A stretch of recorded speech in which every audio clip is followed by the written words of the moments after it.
Commander Telek stood in the command center and watched his world die. Through the windows, he could see the 3 massive Vraxan warships circling above like giant metal predators. Every few hours, they fired their weapons at the colony's protective shields. Each blast made the shields weaker. Each attack brought death closer. Telek was a Caliph. His people were miners and traders, not soldiers. They had 4 eyes that could see in the dark tunnels where they worked. Their skin was gray and tough like stone. They were strong, but they were peaceful. They had never wanted war. War had found them anyway. "Commander," said Sira, his young communication officer. Her voice shook with fear. "The shields are down to 12%. One more attack and they will break completely." Telek looked at the numbers on his screen. Shield power, 12%. Food left for days. Medicine, almost gone. Hope, none at all. They wanted the minerals buried deep under. Meridian, with only 2,000 people living there. Families, children, old ones who had spent their whole lives mining these rocks. "Send the distress signal again," Telek ordered. His voice was tired. They had been sending the same message for 3 weeks now. But Telek knew the truth. The Galactic Council had abandoned them. The Council ruled hundreds of worlds across space. They had massive fleets and powerful weapons, but Meridian Prime was small and far away. The Council had decided that saving 2,000 miners wasn't worth the cost. Then she stopped. Her hands began to shake. "Commander, ... There's a risk." For a moment, Telek felt hope rise in his chest. Maybe help was coming after all. Maybe they would survive. "What does it say?" he asked. Sira's voice broke as she read the message. "Meridian Prime is a lost cause. No ships are coming to help us. They recommend that we surrender immediately to avoid more deaths." The room fell silent. Outside, the Vraxan ships charged their weapons for another strike. The shields flickered and sparked.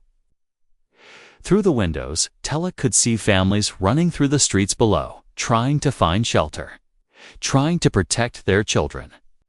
But there was nowhere safe left to hide. Telek felt anger burn in his chest. The Council had left them to die. After decades of paying taxes, following rules, being good citizens of the galaxy, the Council had simply decided they weren't worth saving, sir, shouted the sensor officer suddenly. "Something is happening. All our sensors are going crazy." Telek looked at his screens. What he saw made no sense. Space itself was tearing open. It's not a normal jump point where ships usually appeared. This was violent. This was different. A massive rip in reality opened just beyond the planet. Then a ship came through. It was huge, covered in strange dark armor. It moved incredibly fast, faster than any ship Telek had ever seen. The hull had markings in a language he didn't recognize. There was a symbol painted on the side, a blue and green planet with a single moon orbiting it. "What is that?" Sira whispered. Every screen in the command center lit up at once. A voice came through the speakers. It was deep and strong, speaking perfect galactic standard language. But there was something else in that voice. Anger, barely controlled fury. "Meridian Prime, this is UTN's retribution. We received your distress call. We're sorry we're late. It took us 3 weeks to reach you, and we pushed our engines as hard as they could go." The voice paused. Then it spoke again, and now it sounded almost friendly. But underneath the friendliness, Telek could hear something dangerous. Something that promised violence to anyone who threatened innocent people. "Don't worry. We're going to take care of your problem now. Just sit tight and watch. We're very good at removing pests." Telek stared at the unknown ship on his screen. Who were these people? Where had they come from? And why had they answered when the entire Galactic Council had turned away? The humans had arrived. And everything was about to change. Asterisk Fleet Commander. Krasath sat in his command throne aboard the lead dreadnought. His mandibles clicked together slowly, a Vraxan gesture that meant he was thinking. The strange ship that had just arrived confused him. It was big, yes, but it was alone. One ship against his entire battle group. 3 dreadnoughts, 8 escort cruisers. Enough firepower to level a small moon. He had never heard of these humans. Before, his computer had no record of them in the Vraxan military database. That meant they were nobody important. Probably some foolish species trying to play hero. Krasath opened a communication channel to the human ship. Unknown vessel, you are interfering with Vraxan operations. Leave now, or you will be destroyed like the insects you are. For a moment, there was silence. Then the human voice came back. This time, Krasath heard something in that voice that made his scales itch. It wasn't fear. It wasn't even anger. It was calm to calm. Like a predator that had already decided you were going to die. Vraxan Commander, let me explain something to you, the human said. You're currently attacking a peaceful mining colony. You're killing families. You're terrorizing children. Where I come from, we have a special name for people who do that. We call them bullies, and I really, really hate bullies. The human paused. When the voice came back, it was colder. Here's what's going to happen. You have 30 seconds to turn your ships around and leave this system. If you're still here, after 30 seconds, I'm going to introduce you to something humans are very, very good at. And what is that? Krasath asked. He was amused now. This human actually thought it could threaten him. War, the human answered simply. 29 seconds. 28, 27. Krasath cut the transmission. He turned to his weapons. Officer, his mandibles spreading wide in a Vraxan smile. Target that ship. Full weapons barrage. Show this human fool what real power looks like. On Meridian Prime, Commander Telek watched his sensors with growing confusion. The human ship wasn't moving. It just floated in space while the Vraxan fleet turned all their weapons toward it. Didn't the humans understand what was about to happen? 3 dreadnoughts were about to fire everything they had. No single ship could survive that. They're going to die trying to save us, Sarah said quietly. Tears ran down her face. They came all this way just to die. But Telek noticed something strange. The human captain was still counting down. 5, 4, 3, 2, 1. The word 1 had barely left the captain's mouth when everything changed.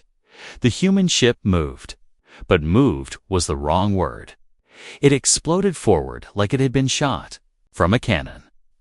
The engines burned so bright that TLAC screens had to dim automatically to avoid blinding everyone.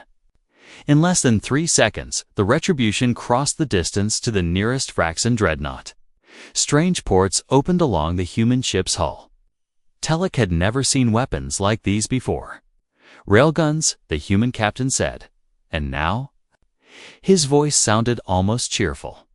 Nothing fancy. Just simple physics. We take a chunk of metal and throw it really, really fast. Watch what happens. The railguns fired. Telek sensors registered the projectiles traveling at speeds that seemed impossible. Solid metal slugs moving at a fraction of the speed of light. They hit the Vraxan dreadnought's shields, and the shields simply ceased to exist. They didn't slowly fail. They didn't flicker and die. They just stopped being there, like someone had flipped a switch. The metal slugs continued through the shield and into the dreadnought's hull. The Vraxan ship's armor was designed to stop energy weapons. Lasers, plasma, particle beams, the armor could handle all of those. But solid metal, traveling at such incredible speed. The armor might as well have been paper. The slugs punched completely through the dreadnought. Telek could actually see space through the massive holes they created. Atmosphere and debris and screaming Vraxan crew members vented out into the void. But the human ship wasn't finished. Not even close. Missile launch detected, Sierra called out. But these missiles came from the Retribution. 20 of them, leaving white trails across the black of space like streaks of paint. The Vraxan fleet's defensive systems activated. They shot down 15 missiles. For a brief moment, Krasath, probably, felt relief. He had stopped most of the attack. Then the remaining 5 missiles reached their targets, and Krasath learned that surviving the journey was just the beginning of the nightmare. The 5 missiles didn't explode when they hit the Vraxan ships. Instead, they clamped onto the hulls like metal leeches. Commander Telek watched from Meridian Prime, holding his breath. What were these weapons waiting for? Analysis complete. The human captain's voice came through clearly. He sounded like a teacher explaining a lesson to students. Those are Hellfire missiles, special human design.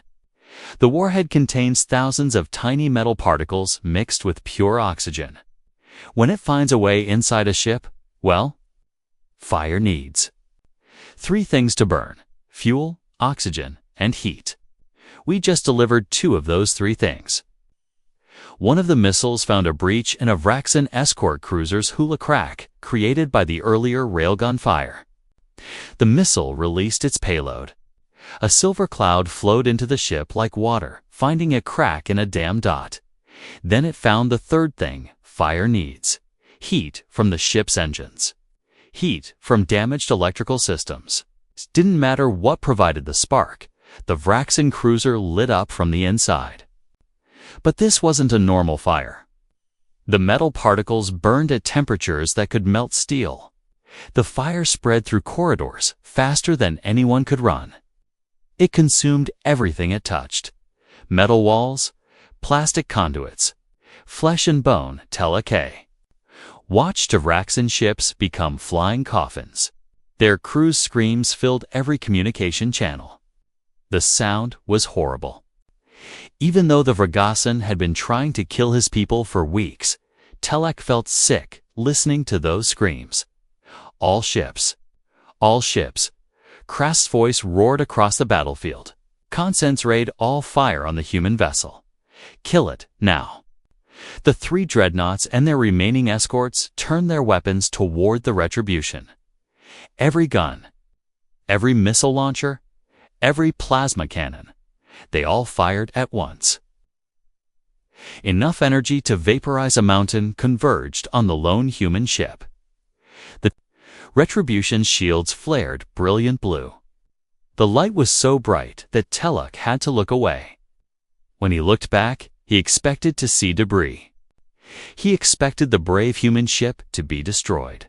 Instead, the Retribution floated in space, completely undamaged. Its shields flickered but held firm. Interesting, the human captain said calmly. You hit harder than our intel suggested. I'll make a note of that in my report. But now, it's definitely our turn. The human ship rolled in space, presenting its top surface to the Vraxan fleet. Massive panels opened, revealing weapons that made the railguns look small. These cannons were enormous. Each one was the size of a small building. Mass drivers, the captain explained. His voice had gone cold again. These are what we use when we really want to hurt something big. Each projectile weighs about 50 tons. We accelerate it to a reasonable speed, nothing fancy, just fast enough. But when you throw 50 tons of solid metal at something, speed becomes less important. Mass matters more. The mass drivers fired with a sound that shouldn't exist in space, but Telek felt it anyway. A deep vibration that traveled through the planet itself, through his body, through his bones. It was the sound of something terrible being born. The first projectile crossed the distance to Krast's flagship in seconds. It hit dead center. The dreadnought's shields tried to stop it. They failed instantly. The projectile continued through. The ship like it was pushing through fog. For one frozen moment, Telek could see straight through the Vraxan flagship. A perfect circular hole from front to back. He could see stars on the other side. Then the dreadnought came apart. The structural supports couldn't handle the damage. The ship broke into 3 large pieces, each spinning away in different directions. Small explosions dotted the wreckage as systems failed and oxygen ignited. Kraseth's Skontik took control of the remaining 2 dreadnoughts. Retreat. All ships retreat. But the Retribution was already moving to intercept. Its engines burned blue-white, leaving trails across space like the claws of some cosmic beast. The human ship moved between the fleeing Vraxan vessels like a shark swimming through a school of fish. Target lock acquired, the human captain said quietly. Firing. The mass driver spoke again and again. Each shot was precise. Each shot was devastating. The second dreadnought died with a hole through its reactor. The explosion was so bright that Sira had to shut down her screens to protect her eyes. The third dreadnought tried to jump to faster than light speed. It almost made it. The jump drive was charging. Space was beginning to bend around the ship when a mass driver projectile struck its stern. The jump drive exploded, taking half the ship with it. In less than 15 minutes, the Vraxan fleet had been reduced to wreckage and escape pods. Kraseth floated in his escape pod, staring at the debris field that had once been his proud fleet. Around him, hundreds of other small pods drifted through space like seeds scattered by wind. Inside each pod, a Vraxan warrior sat in silence, trying to understand what had just happened. The Vraxan had conquered 12 star systems. They had destroyed armies. They had crushed civilizations that resisted them. In 300 years of expansion, no one had ever defeated them so completely, so quickly, so brutally. And it had been just one ship, one human ship. Kraseth's pod computer beeped. An incoming transmission on all frequencies. The human captain's face appeared on his small screen. Kraseth expected to see triumph in those strange tied features. Instead, he saw something that confused him even more.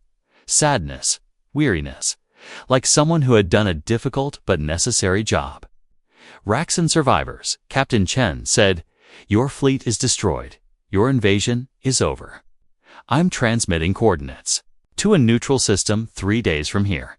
Your pods have enough supplies to reach it safely.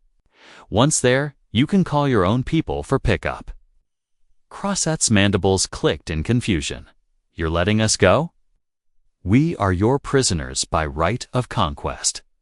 You should enslave us or kill us." The human woman's expression hardened. That's how the Vraxan do things.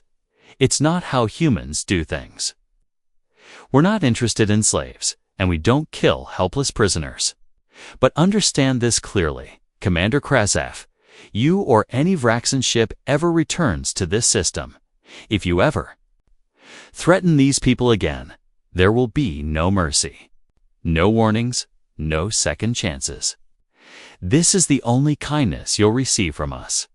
The transmission ended. Kraseth sat in his pod, watching the Retribution move toward Meridian Prime. The human ship positioned itself in orbit like a guardian, standing watch. Already, small shuttles were launching from its bays, carrying supplies and medical equipment down to the colony. For the first time in his life, Kraseth felt something he had never experienced before. Shame, not for losing the battle that could happen to any warrior. Shame because these humans had shown honor that the Vraxan had forgotten existed. They had every right to slaughter the survivors, but instead they offered safe passage.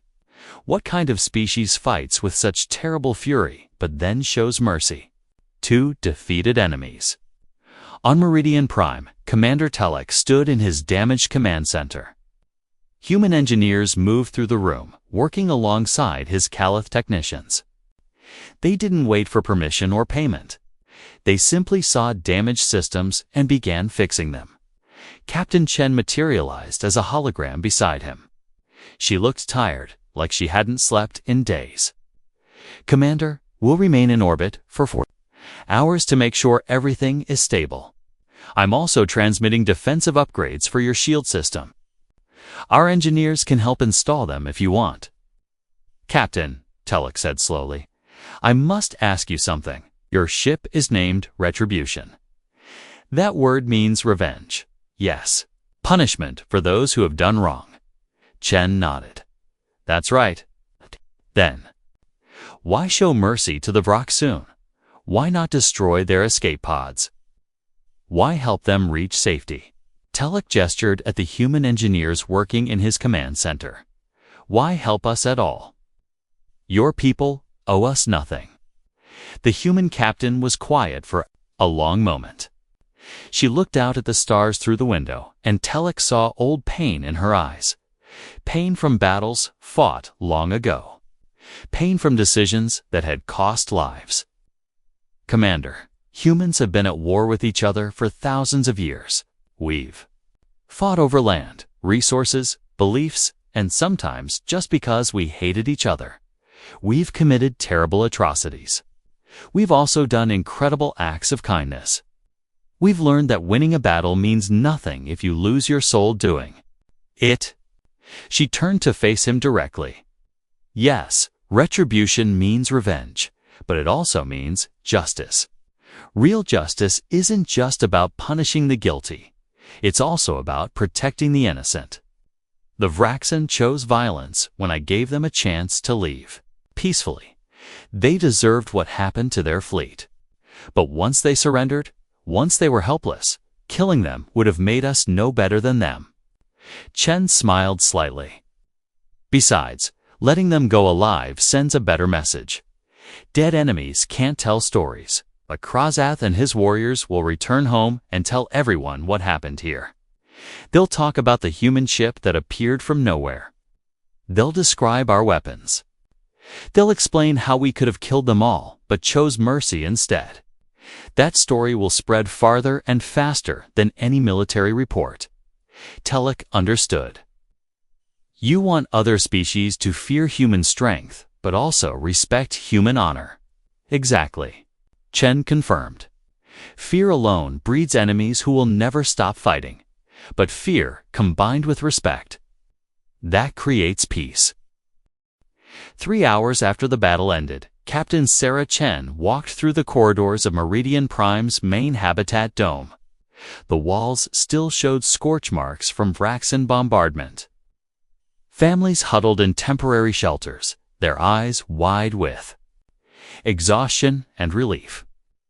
Children peeked out at her, curious about this strange alien who had saved them. Chen stopped to help a young Caliph girl pick up her scattered toys. The child's 4 eyes blinked at her in wonder. "Are you really from Earth?" the girl asked in a small voice. "I am," Chen replied, handing back a stuffed animal that had seen better days. "Is Earth far away?" Chen looked up at the ceiling, thinking of her home world. "Very far. It took us 3 weeks of jumping through hyperspace to reach you." The girl's mother appeared and pulled her daughter close, grateful but cautious. Chen understood. To most species in the galaxy, humans were still mysterious, still unknown, still frightening. After what they had witnessed today, Commander Telek found her near the habitat's medical center. "Captain, we need to talk privately." They entered a small office. Telek locked the door and activated a privacy field that would prevent anyone from listening. His expression was serious, troubled even. "What I'm about to tell you cannot leave this room," Chen began. "Not yet, anyway." She pulled up a holographic star map. Earth appeared at the center, surrounded by 12 pulsing markers spread across the galactic rim. "The Retribution isn't alone out here, Commander. These markers represent the other 11 patrol ships like mine. We call it the Guardian Network. Each ship monitors a sector of space that the Galactic Council considers too remote or too unimportant to protect properly. Telak's eyes widened as he studied the map. 12 ships like yours. But one ship destroyed an entire Vraxan battle group. You have 12... We have more than 12, Chen said quietly. She expanded the map. Around Earth, hundreds of markers appeared. Carriers, battleships, destroyers, support vessels, strike craft. This is the Earth's defense fleet. What you saw today was just a patrol ship, Commander. A scout. The real fleet stays close to Earth, ready to respond if anyone threatens our home. The numbers made Telak's head spin. How your species only made first contact with the Council 7 years ago. The Council's intelligence reports say humans have barely mastered faster-than-light travel. They say your military is primitive, your weapons outdated. Chun's laugh was bitter. The Council sees what they want to see. They looked at Earth and saw a single planet just beginning to explore space. They didn't ask the important questions. They didn't ask what we did before we reached the stars. She pulled up images of Earth's history, battlefields, weapons, wars that had consumed entire continents. Humans have been perfecting the art of war for 10,000 years, Commander. We split the atom and turned it into a bomb. We created diseases that could kill millions. We built weapons that could end all life on our planet. By the time we developed faster-than-light travel, we had centuries of experience in destroying each other. Telak felt cold despite the warm air. The Council has no idea what they're dealing with. No, they don't, Chen agreed. And that's been intentional. When we first met the Council, we assessed the political situation. We saw species that had grown comfortable with their power. We saw bureaucracy that moved slowly while people like your colonists died waiting for help.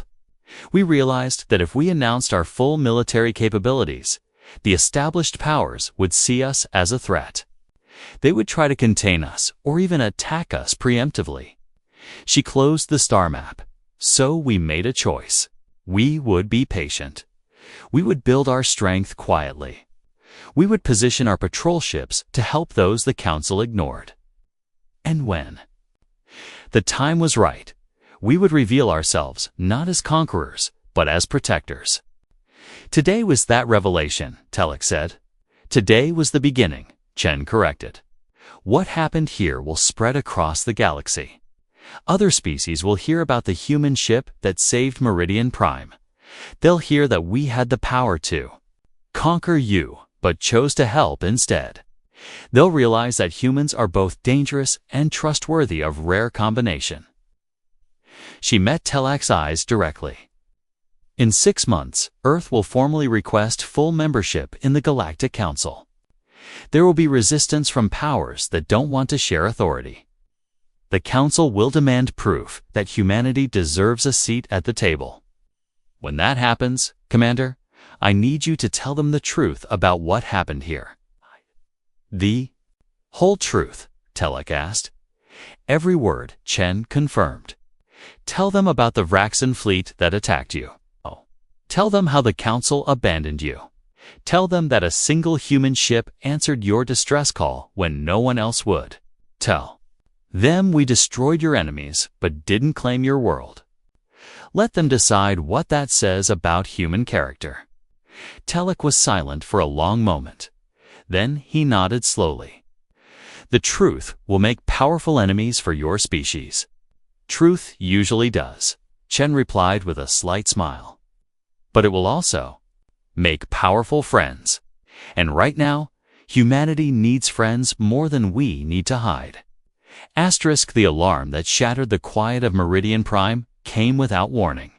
Syrah's hands flew across her console, her 4 eyes blinking rapidly in panic. Commander, multiple jump signatures incoming. 6 ships dropping out of hyperspace. Captain Chen's hand went immediately to her communicator. Retribution, battle stations. Identify those ships now. On the human warship orbiting above, Rodriguez's voice came back tight with tension. Reading their signatures now, Captain.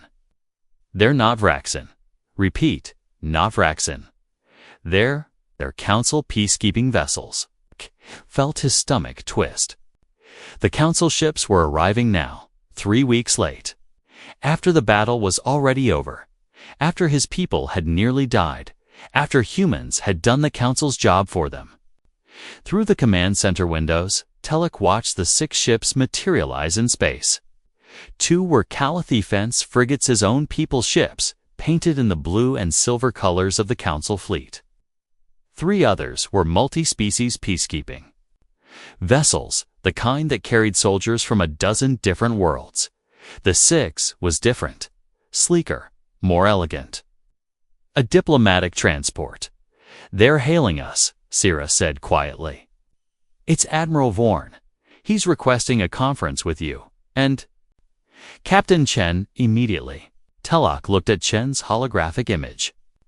The human captain's expression was unreadable, but he saw something dangerous flash in her eyes. "Shall we see what the Admiral has to say?" she asked, her voice carefully neutral. Minutes later, the holographic conference activated. Admiral Vorn appeared a Calath like Telek, but older, with skin that had darkened to almost black with age. His ceremonial armor gleamed with medals and honors from 30 years of Council service. Behind him stood representatives from 5 other species, all wearing the formal uniforms of Council authority. "Commander Telek," Vorn began, his voice carrying the weight of official duty.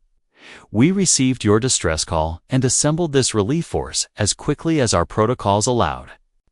However, it appears the situation has changed significantly since your last transmission." Telek felt anger burn in his chest. Quickly as protocols allowed. His people had been dying while the Council followed protocols. But before he could respond, Captain Chen spoke. "Admiral Vorn, let me save us all some time." Her voice was polite, but steel ran underneath the courtesy. Meridian Prime sent a distress call 23 days ago. The Council responded 13 days ago with a message declaring this colony a lost cause and recommending surrender. The human patrol ship Retribution received the same distress call, traveled from a position farther away than your nearest Council base, and still arrived in time to prevent a massacre. We engaged and destroyed the Vraxen attack fleet. Meridian Prime is now secure. The Council representatives stared at her. One of them, an insectoid creature from the Jrel species, made a clicking sound that translated to disbelief. "You're claiming that one human vessel defeated an entire Vraxen battle group? That's impossible. The Vraxen had 3 dreadnoughts and multiple escort craft." "Not impossible," Chen replied calmly. "Merely difficult. Would you like to see the sensor logs? We have complete recordings of the engagement." She transmitted the data. Telek watched the Council representatives' faces as they reviewed the battle footage. Their expressions changed from skepticism to shock to something that looked like fear.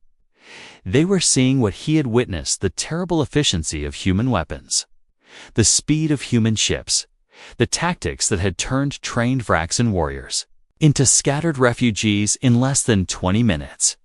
Admiral Vorn's skin had paled to a sickly gray. This is accurate data. Unedited. Completely accurate, Telek confirmed, finding his voice. "I watched it happen with my own eyes, Admiral. Captain Chen's ship did in 20 minutes what the Council wouldn't attempt in 3 weeks." The words hung in the air like an accusation, because that's exactly what they were. Vorn's jaw tightened. "Commander, you must understand that the Council's decision was based on strategic analysis. The Vraxen fleet's position, the distance to your colony, the projected casualties of any rescue. Attempt all factors indicated that intervention would cost more lives than it would save. So you decided our lives weren't worth the cost," Telek said flatly. 2,000 civilians, families, children. You calculated our value and found it insufficient. That's not Vorn started, but Chen interrupted him. Admiral, let's discuss what really matters here. She expanded the holographic display to show the debris field where the Vraxan fleet had died. The Council's intelligence reports on humanity are severely outdated. What you're seeing isn't lucky improvisation. This is standard human military doctrine applied to a tactical situation. The Retribution is a patrol vessel, not even a capital ship. And yet, it neutralized a threat that the Council deemed too dangerous to engage. She paused, letting that sink in. Now, the Council has a choice. You can view this as an embarrassment or reminder that your emergency response systems failed while newcomers succeeded. Or you can view this as an opportunity. Humanity has been operating Guardian patrols along the rim for 2 years now, protecting colonies that the Council considers too remote to defend efficiently. We've resolved 17 situations like this one. Meridian Prime is just the first time we've had to use lethal force. Admiral Vorn stared at the battle data for a long time. His 4 eyes moved across the holographic images, watching the Retribution tear through Vraxan ships like they were made of paper. Finally, he looked up at Captain Chen. 17 situations. You've intervened 17 times in Council space without authorization. We intervened 17 times in places where the Council wasn't present, Chen corrected smoothly. There's a difference, Admiral. We're not invading your territory. We're filling the gaps you've left behind. One of the other Council representatives, a tall being with blue crystalline skin, leaned forward. This is highly irregular.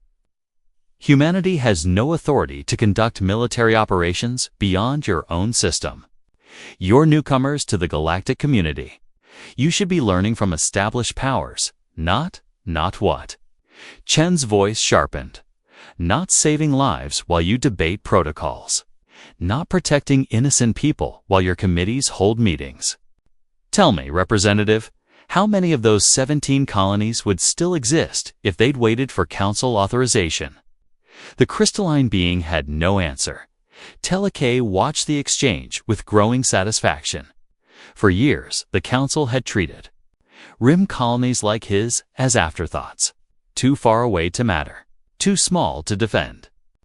But now a human captain was forcing them to acknowledge their failure, and they couldn't deny it. The evidence floated between them in holographic light proof that the Council system was broken. Captain Chen, Admiral Vorn said carefully, "What exactly does Earth want? You've demonstrated impressive military capability. You've positioned ships throughout Council space. You've been operating covert patrols for 2 years. This sounds like the preparation for invasion, not peaceful exploration." Chen's expression softened slightly. "Admiral, if we wanted to invade, we wouldn't have spent 2 years rescuing colonies. We would have spent 2 years conquering them. Think about it. We had Meridian Prime completely at our mercy. We saved these people. We could have demanded anything. Territory, resources, loyalty. Instead, we're leaving in 48 hours with nothing but their thanks." She gestured to Telek. "Ask Commander Telek what we requested in payment for saving his world." All eyes turned to Telek. He stood straighter, meeting their gazes. Captain Chen asked for nothing. "Admiral, no payment, no territory, no mining rights. She only asked that when the time came. I'd tell the truth about what happened here." "And what truth is that?" Vorn asked quietly. Telek took a deep breath. "That the Council abandoned us. That humans saved us. That a single human ship accomplished what an entire Council fleet apparently couldn't be bothered to attempt. That humans proved themselves to be both powerful and honorable in a single action." The conference chamber fell silent. Outside the windows, the Retribution orbited peacefully, its weapons powered down, its posture non-threatening. But everyone in the room had seen what those weapons could do when needed. Finally, Captain Chen spoke again. In 6 months, Earth will formally request full membership in the Galactic Council. We're not asking to be welcomed as students or junior members. We're asking for a full vote, equal standing with all established powers. And yes, before you object, we know that's unprecedented for a species that's only been in space for 7 years. It's more than unprecedented, the crystalline representative said. It's absurd. Full council membership requires demonstrated capability across multiple criteria. Military power is only one factor. You need economic stability, diplomatic experience, cultural maturity, all of which we have, Chen interrupted. Our economy is strong. Our diplomatic corps has been studying galactic politics for 7 years. And as for cultural maturity, Admiral, we're the species that chose to help Meridian Prime when you chose to abandon it. I'll let you decide which approach shows greater maturity. She stood, her holographic image seeming to tower over the seated council members. Here's what's going to happen. Your relief force will take over security for Meridian Prime. We'll transfer defense protocols and upgrade specifications to you. The Retribution will return to its patrol route. And in 6 months, when Earth requests council membership, Commander Telek and the 17 other colonies we've saved will have the opportunity to speak about their experiences with humanity. You're bribing them, Vorn accused. Saving colonies. So they'll support your political goals. No, Admiral, Telek said firmly, surprising himself with his own boldness. They're doing what the Council should have done all along, protecting those who cannot protect themselves. If that helps Earth's political goals, perhaps that says more about Earth's character than about their ambitions. Chen nodded to Telek, a gesture of respect and thanks. We're not bribing anyone. We're simply letting our actions speak for themselves. The galaxy will decide what those actions mean. She turned back to Vorn. The age of humans hiding our capabilities is over, Admiral. Today, the galaxy learned we exist. Tomorrow, they'll learn we can't be ignored. And in 6 months, the Council will have to decide whether they want humanity as a partner or as an independent power operating outside their authority. I know which option serves everyone's interests better. With that, Captain Chen's hologram flickered and disappeared. 2 days later, the Retribution prepared to leave Meridian Prime. Thousands of colonists gathered to watch the human ship depart. Children held signs written in languages the humans probably couldn't read, but the sentiment needed no translation. Thank you. In the command center, Captain Chen sent her final transmission to the planet below. Meridian Prime. This is Captain Sarah Chen of the UTNS's Retribution. Stay safe out here. If you ever need help again, if anyone threatens you, if you're in danger, and no one else will answer call for humanity, we will come. That's not a political promise. That's a human promise.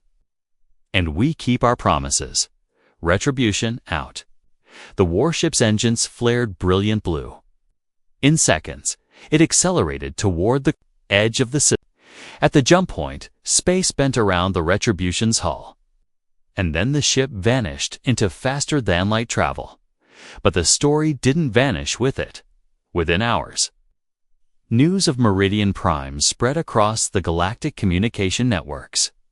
Within days, it reached the Council's central chambers. Within weeks, every spacefaring species knew the name Retribution and the species that built it. The humans had announced themselves to the galaxy, not with diplomacy, not with trade, but with protection given freely to those who needed it most. In council chambers across 100 worlds, leaders watched the sensor logs and realized the balance of power had shifted. A new player had entered the game.